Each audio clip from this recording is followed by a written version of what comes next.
Salut, c'est Marion Denis du think tank Vers le Haut, le premier think tank dédié aux jeunes et à l'éducation. Vous écoutez Jeunes et Brillants, un podcast qui met en lumière les jeunes, leur parcours, tous aussi différents qu'ils soient, mais surtout leur engouement pour la vie. Parce que oui, beaucoup de jeunes ont le sourire et croient en leur avenir. Dans chaque épisode, nous aborderons un thème différent et irons à la rencontre d'un ou de plusieurs jeunes brillants et rayonnants.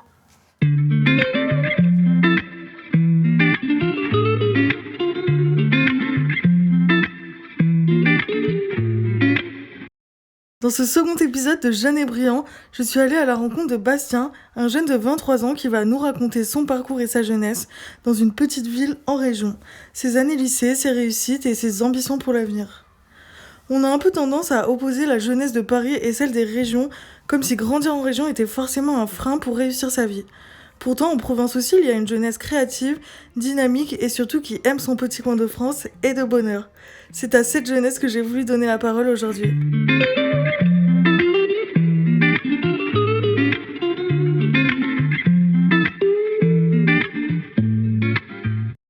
Hello Bastien, je suis ravie que tu sois avec moi pour ce deuxième épisode de Jeunes et Brillants.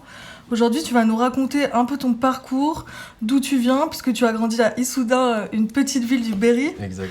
Alors déjà, est-ce que tu es content d'être avec moi aujourd'hui ? Écoute, je suis ravi d'être avec toi, ouais. Ok, trop bien. Est-ce que tu peux te présenter rapidement ? Ouais, bien sûr. Du coup, je m'appelle Bastien, j'ai 23 ans, je viens d'avoir 24 cet été, au mois d'août. J'ai grandi dans une petite ville du centre de la France qui s'appelle Issoudun, à 1 heure en dessous d'Orléans, entre Châteauroux et Bourges, dans la diagonale du vide, ou le Texas français. Et du coup, je fais mes études en ce moment à Paris, je finis mes études à Paris. Je suis en Master 2, gestion de patrimoine et marché immobilier, donc en 5e année. Et j'ai fait mes études avant, 4 ans de mes études à Bordeaux. Comment ça s'est passé ton lycée à Issoudun, Bastien ? Du coup, ouais, j'ai fait tout mon début de scolarité, en tout cas à Issoudun. En fait, j'ai fait toute ma scolarité jusqu'au lycée, jusqu'au passage du bac à Issoudun. Honnêtement, ça s'est relativement bien passé. J'ai eu le débat avec des potes. C'est drôle que tu me poses ça comme question, parce que j'ai eu le débat avec des potes il y a pas longtemps. Et je regrette absolument pas. Donc pour contextualiser un peu, Issoudun, c'est une ville de 15 000 habitants. Petite ville perdue quand même, on va pas se mentir. Et au final, moi j'étais dans le lycée privé. Il y avait comme dans tout lycée, une section générale, section pro. Alors je sais plus comment ça s'appelle aujourd'hui, mais moi j'étais en section ES. Et on était très peu au final dans cette section générale. Vous étiez combien ? Toutes classes confondues, on était une vingtaine à tout casser. Ah ouais. Et c'est vrai qu'on avait une certaine proximité avec les profs, on avait une certaine proximité même entre nous. On se connaissait tous. En section ES, en tout cas dans ma classe, on était 8. On était 8, je crois. Donc on avait limite des cours particuliers en fait. Ah ouais, c'était en petit comité. Exactement, ouais. Et je pense que c'est en partie grâce à ça que j'ai eu mon bac. Je vais pas mentir. De base, j'étais même pas voué à faire des études, je pense. C'est un peu ma sœur qui m'a poussé à faire des études. Et je lui en remercie énormément. Et du coup, je pense que c'est en partie grâce à ça, ouais, le fait qu'on soit peu nombreux en classe, que j'ai réussi à avoir mon bac. Mention assez bien, tout de même. Ah ouais, pas mal. Mention assez bien. Et je regrette absolument pas quand je vois des lycéens qui sont 40, 30, 35 dans des classes. Ça devient assez compliqué, même pour suivre, etc. Nous, on n'avait pas ce problème-là. Tu penses que t'aurais galéré ? Honnêtement, disons que de base, déjà, je voulais pas forcément faire de section générale. Alors, comme j'ai dit, je sais plus comment ça s'appelle aujourd'hui. Je voulais plutôt partir dans une filière pro, etc. Et c'est ma sœur qui m'a dit, qui m'a poussé à faire général, soit disant que j'avais le niveau, etc. J'avais peu confiance en moi, en mes compétences. Elle m'a poussé à le faire et au final, j'ai parfaitement réussi. J'avais quelques lacunes, mais honnêtement, j'ai plutôt bien réussi. Et après, je suis une personne, honnêtement, qui travaillait peu. Disons que T'avais des facilités ? Ouais, j'avais un peu de facilité, surtout en école primaire, quand j'étais petit, j'avais beaucoup de facilité. Et en arrivant au collège, sans mentir, j'ai un peu décroché. J'avais une certaine addiction qui est rentrée en jeu. Et d'ailleurs, c'était tout ce qui était gaming, etc. Ça a pris beaucoup de place dans ma vie quand je suis rentré en 6e, 5e. Je faisais pas mes devoirs, je révisais pas mes cours. Honnêtement, c'était assez compliqué. Je me reposais sur ce que je savais déjà. Donc comment dire, j'ai réussi à avancer comme ça jusqu'au lycée. Ensuite, bon, je me suis un peu mis à travailler, mais pas énormément. C'est comme ça que j'ai eu mon bac. Et je pense que c'est aussi grâce au fait qu'on était peu en classe, qu'on était dans une petite ville. J'étais, mine de rien, je rentrais chez moi tous les midis. J'étais externe, donc je pouvais faire un peu ce que je voulais. Pas d'internat, pas toutes ces choses-là. Donc je pense que c'est aussi grâce à ce confort-là que j'ai réussi à avoir mon bac. Ok. Donc si je comprends bien, ça t'a plus aidé d'être dans une petite ville que d'être... Pour faire opposition à province et Paris, ça t'a plus aidé d'être dans une petite ville de réussir tes études. Ben justement, ouais, du coup on a eu le débat avec des potes et c'est vrai qu'à l'époque quand j'avais 15, 16, 17 ans, même 14 ans, je rêvais que d'une seule chose, c'était être dans une grande ville, pouvoir rencontrer un peu plus de monde, enfin peut-être pas forcément à 14 ans, mais j'avais envie d'être dans quelque chose de plus grand, plus gros. Et au final, maintenant avec du recul, je me rends compte de la chance que j'avais d'être dans une petite ville, en campagne en tout cas. Comme j'ai dit, j'avais un confort que j'avais pas forcément aujourd'hui à Paris. J'avais la chance d'avoir une grande maison, j'avais la chance de voir mes parents tous les jours, de manger avec eux tous les midis, tous les soirs. Donc c'est vrai que, ouais, franchement, maintenant avec du recul, je pense que j'étais heureux. Trop bien. Même si à l'époque je m'en rendais pas forcément compte, mais j'avais un confort de vie, qui était quand même cool. Ouais. C'est un confort de vie que tu regrettes un peu maintenant ? Ouais, de plus en plus je me pose la question, même aujourd'hui, tu vois, enfin là je travaille à Paris en ce moment, en alternance. C'est une grosse remise en question. Est-ce que j'ai envie de vivre toute ma vie à Paris ? Clairement pas. C'est pas quelque chose qui m'attire. Les grandes villes, en fait, j'adore les grandes villes parce que tu peux rencontrer beaucoup de monde. Ça bouge tout le temps, tu t'arrêtes jamais. Et justement, c'est un peu aussi ce qui fait peur, c'est que le temps passe hyper vite et t'as pas forcément les mêmes disponibilités que quand t'habites en campagne. Je veux dire, en campagne, t'as un certain confort que t'as pas forcément dans les grandes villes. Le fait d'aller faire tes courses en 5 minutes, tu peux prendre ta voiture, t'as pas de bouchon, t'as pas toutes ces choses-là. T'as pas les transports en commun. Dès que tu veux bouger dans Paris, c'est une demi-heure minimum de métro, 35 minutes, 40 minutes. C'est fatigant. C'est fatigant et t'as pas ce calme que t'as en tout cas en campagne. Voilà. Du coup, tu comprends tous ces Parisiens qui partent d'ici et qui vont en campagne. Ouais, carrément. Mais tu vois, ce qui est drôle, c'est que j'ai pas mal rencontré de Parisiens. Et il y a un certain paradoxe dont je me rends compte, c'est que au final, j'ai rencontré certaines personnes qui sont nées à Paris et qui n'ont jamais bougé de Paris, tu vois. Et je trouve ça incroyable que ces personnes-là soient toujours restées à Paris, n'ont pas forcément envie de découvrir autre chose. Et ouais, je trouve ça assez fou. Moi, je sais que justement, à Issoudun, quand on était à Issoudun, dès qu'on a eu le permis avec mes potes à 18 ans, le premier truc qu'on voulait faire, c'était découvrir tout ce qui nous entourait. Tu vois, on prenait la voiture, on allait à Tours faire des soirées, on allait à Orléans, on allait un peu partout. Et j'ai l'impression qu'à Paris, alors même si Paris, ça reste immense, et je pense que les jeunes Parisiens bougent dans tout Paris, il n'y a pas de souci.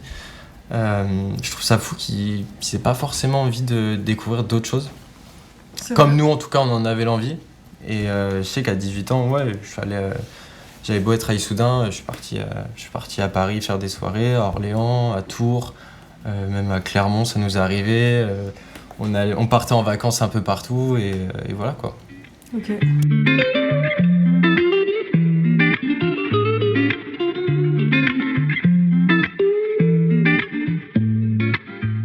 Est-ce que tu as un souvenir marquant à me raconter de ton lycée, de tes années lycée ? Bah là tout de suite, ouais forcément j'en ai qui me viennent en tête mais je pourrais pas je pense les dire au micro. Ceci dit, je pense si je devais en citer un, ce serait peut-être la proximité qu'on avait entre nous en tout cas élèves, on était tous potes.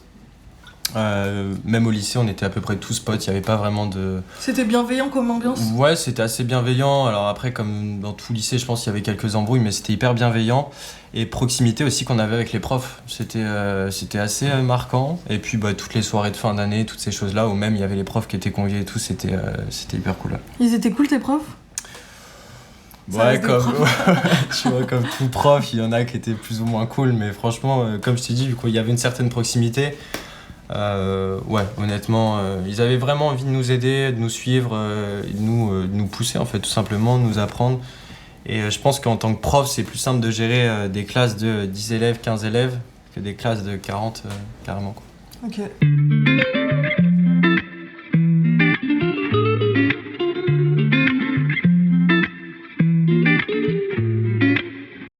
Et du coup, tu m'as dit que tu avais fait tes études à Bordeaux. Ça a été compliqué pour toi de t'orienter après le lycée? Alors en fait, du coup, j'ai eu mon bac sans redoubler. J'ai eu mon bac à 18 ans. Ensuite, je suis parti à Paris en école de commerce. Ok. Je savais pas vraiment ce que je voulais faire. Et je suis parti à Paris en école de commerce, une école un peu spécialisée en alternance, etc. Enfin, il y avait plusieurs filières, mais moi j'avais choisi une filière en alternance. Et au final, au bout de 5 mois, j'ai arrêté l'école parce que j'avais pas d'alternance. Et puis j'aimais pas forcément cette école, je m'y sentais pas vraiment bien. Ok. Du coup, après 5 mois, je suis revenu à Issoudun. J'ai travaillé pendant 6 mois dans une agence Pôle emploi, j'ai fait un service civique. Ah, trop bien, t'as fait quoi comme service J'ai civique? fait un service civique du coup chez Pôle emploi et j'étais chargé d'accueil dans une agence Pôle emploi. Ok. Je vais pas te mentir, ça m'a vraiment redonné envie de poursuivre mes études parce que j'accueillais les demandeurs d'emploi. J'étais plus dans le côté digital, donc je les accompagnais, tout ce qui était digital, actualisation, enfin il doit faire quelque chose qui s'appelle une actualisation. Et à l'époque, Pôle emploi était vraiment dans une dynamique de se digitaliser. Donc moi j'étais chargé de faire tout ça, d'accompagner les demandeurs d'emploi. C'était assez compliqué parce qu'il y a différents profils forcément de demandeurs d'emploi. T'as le jeune de 20 ans qui cherche un taf, t'as la mère de famille de 45 qui a perdu son emploi et qui est au fond du gouffre. Donc c'est assez dur et justement ça m'a vraiment redonné envie de faire des études. Donc j'ai repassé des concours pour une autre école de commerce à Bordeaux cette fois-ci. C'était quoi l'école?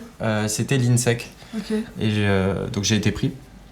Et j'ai été pris avec mon meilleur pote aussi. Et du coup, on est parti faire une coloc à Bordeaux. Trop bien. Entre meilleurs potes, ouais. Et j'ai fait 4 ans là-bas. Moi aussi, j'étais à Bordeaux pendant 3 ans. Ah ouais? T'as kiffé Bordeaux ou pas? Franchement, Bordeaux, incroyable. Et même aujourd'hui, par rapport à Paris, je vais pas dire que je regrette Bordeaux, mais limite. J'aimais vraiment le cadre de vie, j'aimais vraiment le cadre de vie. C'est beaucoup plus chill Bordeaux. Ouais, c'est beaucoup En plus, il y a la mer à côté. Exactement. Et, du coup, je suis surfeur, donc vu qu'il y a la mer à côté, tous les soirs en rentrant des cours, je prenais la voiture, je faisais 50 minutes de route, j'allais surfer à la cano et tout, c'était incroyable. Et c'est un peu ce cadre de vie-là qui me manque. En tout cas, que j'ai pas à Paris. Tout ce côté chill où tu peux faire. Bordeaux, c'est vraiment à taille humaine, donc moi, je faisais tout en vélo, à pied. Pas besoin des transports en commun, enfin en tout cas moi je les prenais pas. Et pourquoi t'es parti de Bordeaux du coup? Je suis parti de Bordeaux parce que j'ai en fait ma 5e année je suis en train d'effectuer là. Je devais enfin le master 2 que j'ai choisi était à Paris. Il y en avait un autre à Bordeaux. Ouais, je suis toujours à l'INSEC. Il y avait le master 2 que j'ai choisi, il était à la fois à Bordeaux et à Paris. Sauf que j'ai trouvé mon alternance à Paris et l'alternance ça reste je vais pas dire compliqué à trouver. Mais comme tout taf à trouver, bah voilà, faut quand même se motiver. Et puis j'ai eu cette opportunité-là, donc je l'ai saisie. Du coup, tu fais quoi comme alternance? Du coup, je travaille dans un cabinet d'immobilier spécialisé en défiscalisation. Ok. Tout simplement, on commercialise des appartements pour faire très simple, parce que c'est un peu plus complexe que ça. Et je suis assistant de direction. Je travaille avec 3 personnes qui sont associées. Donc on n'est que 4 dans le cabinet, même si on a beaucoup de partenaires. En tout cas, dans le cabinet où je travaille, on n'est que 4. Mais voilà. Après, au niveau des missions, je fais des visites d'appartements. Je travaille pas mal du côté digital parce que ces 3 personnes-là viennent de se relancer il y a 1 an. Ok. Donc elles ont beaucoup de choses à faire. Là, on est en pleine création du site internet, pleine création des campagnes de mailing, toutes ces choses-là. Donc je suis un peu sur tous les fronts, j'ai envie de dire. Tu fais de la com aussi quand même. Ouais, honnêtement, on touche un peu à tout. Mais et c'est ça formateur. qui est hyper cool, c'est hyper formateur. Sans mentir, je pense qu'en l'espace de 4-5 mois d'alternance, j'ai plus appris qu'en... Peut-être pas une année de cours, mais... Voilà, c'est ce que j'allais te demander, ça te forme l'alternance? Ça forme énormément, ouais. Honnêtement... Maintenant, avec, comme je t'ai dit, ma première année que j'avais fait à Paris, que j'ai arrêté, qui était en alternance, je regrette un peu parce que j'aurais pu, je pense, en motivant plus, trouver quelque chose. Et honnêtement, que ce soit dans les stages et même l'alternance, en tout cas même dans l'apprentissage, il y a quelque chose que tu gagnes, c'est la confiance en soi, De ouf. que tu gagnes pas forcément quand tu es en cours. être opérationnel aussi. Ouais, Parce être qu'en cours, t'es opérationnel. pas du tout opérationnel en vrai. Ouais, puis tu sais, tu rencontres des personnes, des acteurs au final, enfin des acteurs au sein du taf où tu travailles. Tu Tu te rencontres fais un certains réseau. acteurs, tu te fais un réseau. Une des choses qui est d'ailleurs le plus important, c'est de se créer un réseau. Et puis, tu rencontres des personnes qui ont 30 ans de plus de vécu que toi, qui peuvent parfois en imposer. Donc, bah, toi, t'es là, petit jeune de 20 ans, tu vois, tu dois faire face à eux et tout. Donc, ouais, tu gagnes beaucoup de confiance. Et puis même, par exemple, j'ai fait un stage en deuxième année en Australie. Je suis parti à Sydney pendant 3 mois, Trop bien. dans une agence de road trip et de voyage. Et je pense que c'est une des expériences, en tout cas dans ma scolarité, dans mes études, qui m'a le plus donné, qui m'a le plus apporté. Euh, j'ai, euh, j'ai gagné une confiance en moi qui est juste dingue. Dans l'espace de 3 mois, je veux dire, j'ai vachement évolué. Tu arrives dans une ville à l'autre bout du monde où tu connais personne, où tu connais rien. Faut se loger, faut se nourrir, faut bosser, faut se faire des potes, faut sortir, enfin, faut faire toutes ces choses-là. C'est un peu une nouvelle vie que tu construis en l'espace de 3 mois et t'apprends énormément. Et voilà. Du coup, toi, un jeune de 20 ans, tu lui conseillerais de faire un apprentissage ou une alternance? Honnêtement, alors je sais pas si c'est donné à tout le monde de le faire. Je sais pas si c'est voué à tout le monde de faire une alternance ou un stage. En tout cas, dans tous les cas, au sein d'une scolarité, tu vas devoir passer par des stages, tu vas devoir passer par le monde du travail. Et dans tous les cas, tu t'arriveras dans le monde Ouais. du travail au final. Donc, Des fois, ou pas, hein, des mais- fois, on a envie de le repousser ce ouais, moment-là. vraiment, ouais. Que ce soit de l'apprentissage, que ce soit de l'alternance, que ce soit même les stages, mais les stages c'est un peu à part, mine de rien. C'est pas les mêmes, comment dire, quoi que t'as le stage alterné aussi, mais C'est pas les mêmes enjeux, ouais. Être stagiaire et apprenti quand même. ouais, c'est vrai. Et puis apprenti, tu peux l'être à partir, si je me trompe pas, de 16 ans, je pense, avec les CAP, avec toutes Ouais. ces choses-là. Je le conseillerais largement parce que déjà, t'arrives en étant apprenti à 16 ans, ça te fait une expérience pro, ça t'apprend le monde du travail, tu gagnes de l'argent, ce qui est pas donné à tout le monde. De ouf. Ça permet de construire un peu ton CV. Et puis ça permet selon les objectifs de chacun bien sûr, ça permet de décrocher un CDI assez rapidement et qui dit CDI, tu peux emprunter derrière auprès des banques. Tu peux avoir des projets, ouais. Ouais, tu peux avoir de beaux projets et bien sûr, ouais. En tout cas je le recommanderais. Moi de par mon expérience et après comme j'ai dit c'est pas fait pour tout le monde. Mais je le recommanderais, ouais. Parce que Ok. t'apprends énormément et c'est hyper valorisant je trouve.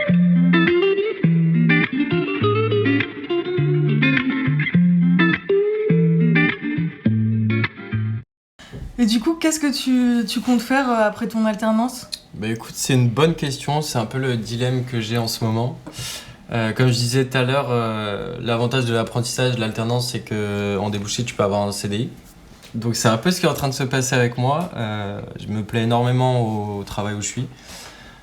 Et j'aime mes collègues, j'aime mon travail. Et je pense que eux aussi, ils sont contents de ce que je fais, de ce que je produis en tout cas. Donc je pense qu'ils veulent me garder. Moi, c'était pas du tout mes plans de base. Je voulais repartir à l'étranger.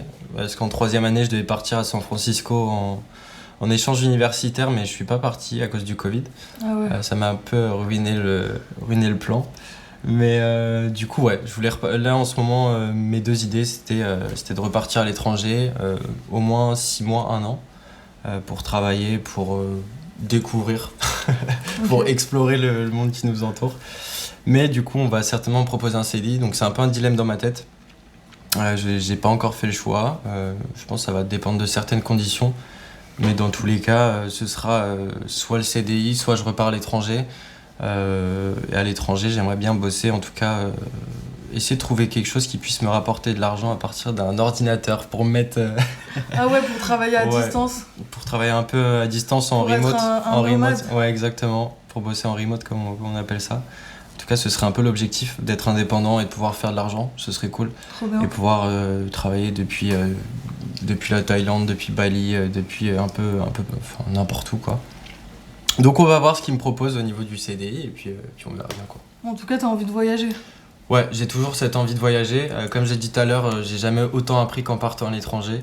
Donc j'ai vraiment cette envie-là. Et puis je pense on a tous vécu un peu une période compliquée avec le Covid.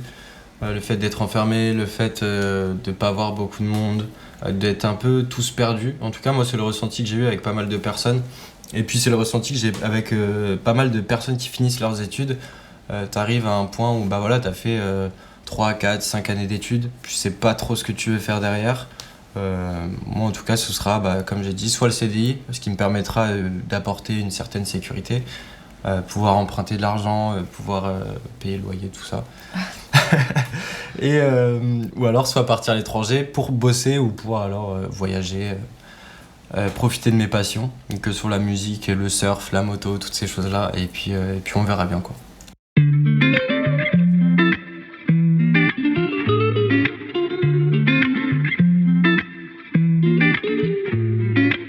Est-ce que tu as un message à faire passer à un jeune plus jeune que toi qui a envie de réussir dans la vie? Qui a envie de réussir dans la vie. Ouais. Elle est un peu compliquée cette question. Je dirais que faut pas oublier que déjà les 2 capitaux les plus importants dans une vie, c'est la santé et le temps. C'est sûr. Alors l'argent c'est une chose, mais ça sert à rien de courir après toute ta vie parce que bah, l'argent, demain tu peux être riche comme demain tu peux tout perdre. Et l'argent ça va, ça vient et faut pas se focaliser que là-dessus non plus. Alors je dis pas que la vie sans argent c'est cool ou quoi, pas du tout, il en faut quand même pour vivre, surtout en France en tout cas. Mais voilà, faut pas oublier sa santé, faut pas oublier le temps, faut en faire bon usage. Et je dirais aussi qu'il faut profiter de ses proches et profiter tout simplement de la vie. Et dans le cadre plus professionnel, je dirais qu'il faut surtout s'écouter soi-même. Faut pas forcément écouter toutes les personnes qui nous entourent. Alors, dans un minimum quand même, mais je pense qu'il faut se faire confiance à soi-même et il faut suivre son destin, entre guillemets, suivre envies. exactement, Son ses cœur. envies, son cœur. Ses Et passions. faut se faire confiance, faut suivre ses passions. Et je pense que justement en suivant soi-même, on peut avoir de belles surprises. Il faut se faire confiance à soi-même. Moi, je sais qu'il y a plein d'opportunités que j'ai loupées parce qu'il y avait plein de personnes qui disaient non, mais attends, n'y va pas, machin, tu te rends pas compte, le risque, le truc. Au final, je pense que. Alors, je sais pas si j'avais suivi ces choix, ça aurait été meilleur. En tout cas, tout ce que je sais, c'est que ça aurait été différent. T'as des regrets? J'ai pas forcément de regrets parce que. Je vais pas dire que les regrets ça sert à rien. De toute façon, c'est fait. Donc, je me consacre sur ce qui arrive, puis je me consacre aussi sur le présent. Mais non, j'ai pas forcément de regrets. Mais peut-être que j'aurais pu faire carrière dans le gaming quand j'avais. Quand je disais que j'étais accro aux jeux vidéo. T'avais une chaîne YouTube ou pas? J'avais pas de chaîne YouTube parce que malheureusement, Issoudun n'avait pas la connexion. Mais non. Et j'avais pas l'argent pour investir. Mais enfin voilà, je pouvais passer 10. Ouais, peut-être un rêve brisé, ouais. Je pouvais passer 10-15 heures sans faire attention, tu vois. Donc je pense qu'il faut se faire confiance. Et à l'époque, tu vois, on faisait pas forcément confiance à tous ces domaines-là. Ouais, de ouf. Les jeux vidéo, on était là, non, c'est ridicule. Alors aujourd'hui, c'est plus forcément une passion que j'ai. J'ai découvert d'autres trucs et j'aime toujours, mais pas autant qu'à l'époque. Mais c'est vrai qu'à l'époque, on me disait non, mais ça sert à rien, c'est une perte de temps. Aujourd'hui, la plupart, en tout cas, le top des gamers gagne plus d'argent que des gens qui ont charbonné limite toute leur vie, tu vois. Donc, je pense qu'il faut se faire confiance à soi-même et si t'as une passion, essaie d'y aller à fond. Franchement, vas-y à fond. Ouais, faut suivre son instinct. C'est là où je voulais en venir, suivre son instinct et faire gaffe au temps et à la santé. Ouais, je pense que c'est ça. Merci beaucoup Bastien. Est-ce que tu veux donner ton LinkedIn ou ton Instagram ou un petit blaze où on peut te retrouver? Ouais, vous pouvez me DM sur Insta, il n'y a pas de souci. Du coup, c'est Bast, B-A-S-T, P-L-2-S-N. Voilà. Merci Bastien. Bah, merci à toi. Merci d'être venu. En tout cas, c'était top ce petit podcast. Mais franchement, c'était grave cool, ouais. Je te remercie. Pas de souci.